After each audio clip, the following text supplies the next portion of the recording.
पाकिस्तान में बहुत सी खूबसूरत और सुरीली गुलकाराएँ पैदा हुईं फिल्म के हवाले से, जिन्होंने लोगों के दिलों पर राज किया।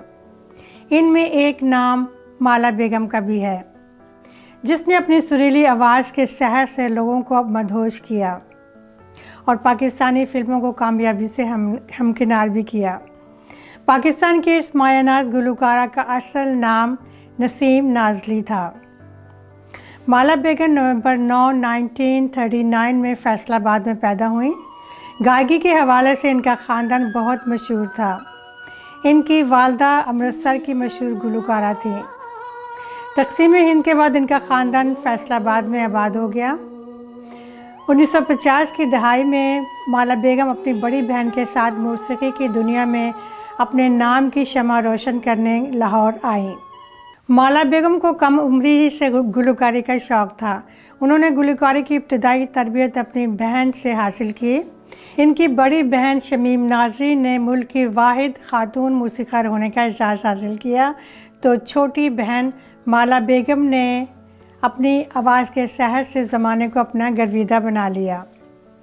मौसीक़ारों की गौर शनास आँखों ने माला में छुपा हुआ एक हीरा देख लिया था और सबको यकीन था कि माला बेगम की आवाज़ बॉलीवुड को अरूज तक ले जाने में एक बहुत बड़ा किरदार अदा करेगी। माला बेगम को मौसीक़ार बाबा ग़ुलाम अहमद चिश्ती ने 1961 में पंजाबी फिल्म आबरू में मुतारिफ़ करवाया और इसी फिल्म के दौरान ही इनका नाम माला बेगम रख दिया गया। माला बेगम ने 1962 में पहली बार उर्दू फिल्म सूरजमुखी में अपने फ़न का जादू जगाया। ताहम इनको असल शोहरत फिल्म इश्क पर जोर नहीं के गीत दिल देता है रो रो दुहाई से मिली, जिसने सुनने वालों को चुका दिया। इस गीत को माला बेगम की खूबसूरत आवाज़ और साईं अख्तर हुसैन के दिलकश अलाप ने एक गैर फ़ानी नगमे की शक्ल दी। इस नगमे पर माला बेगम ने इस साल का एवॉर्ड निगार भी हासिल किया। इसके बाद माला बेगम पर खुशकिस्मती के दरवाज़े खुलते ही चले गए। 1965 में उन्होंने फिल्म नायला के नगमे जा और मोहब्बत कर पगली पर दूसरा निगार अवार्ड हासिल किया। इन्हें अलमिया और तरबिया हर तरह के गाने पर अबूर हासिल था।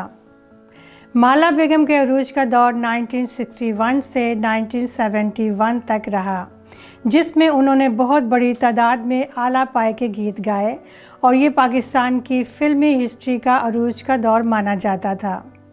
चाहे भट्टी पिक्चर्स हों, रंगीला की पेशकश हो या फिर वहीद मुराद की प्रोडक्शन, माला बेगम हर एक की ज़रूरत थी। उन्होंने जिन दिनों पर काम किया आज भी इन्हें कॉपी किया जाता है। माला बेगम की शादी फिल्म प्रोड्यूसर आशिक भट्टी से हुई। इनकी एक बेटी है जिसका नाम उन्होंने अपनी कामयाब और मशहूर फिल्म नायला के नाम पर रखा।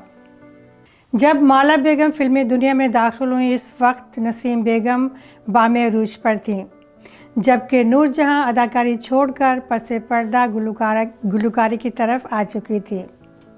आयरन परवीन और नाहिद न्याज़ी दीगर फ़नकारों में मकबूल नाम थे, जबकि 50 की दहाई में ज़ुबैदा खानम, कौसर परवीन, मुनव्वर सुल्ताना और इकबाल बानो का कैरियर ख़त्म हो चुका था।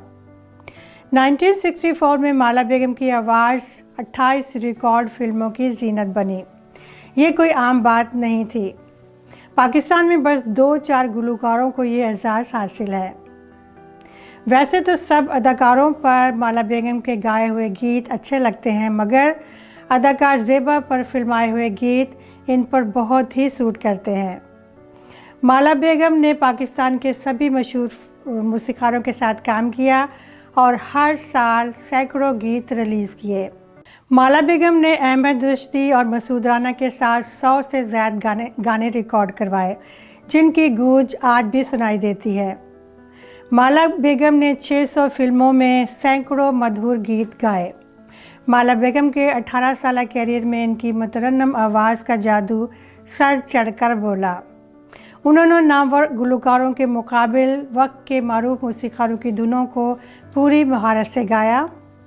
माला बेगम को बेमिसाल सुरीली आवाज़ नसीब हुई और वो सुर के तमाम ज़ावियों से बाखूबी वाकिफ़ थीं। इन्हें ख़वातीन की अहमद रुश्दी भी कहा जाता है। पाकिस्तान फिल्म इंडस्ट्री के ज़ख़ीर दौर में माला बेगम को नूरजहां के बाद दूसरी बेहतरीन आवाज़ होने का एजाज़ हासिल रहा, लेकिन इस काबिल रश्क अरूज के बाद रूना लैला की आमद से इनका ज़वाल शुरू हुआ, जो नाहिद अख्तर और महनाज की आमद से मुकम्मल हो गया। बदकिस्मती से हज़ारों गीत गाने वाली पाकिस्तान की एक बड़ी फिल्मी गुलकारा इंतहाई कुस्म परस्ती का शिकार हुई, जिसको पाकिस्तान का असासा करार दिया गया, जिसकी आवाज़ पूरी दुनिया में सुनी गई और जो पाकिस्तान की तर्जुमान बनी।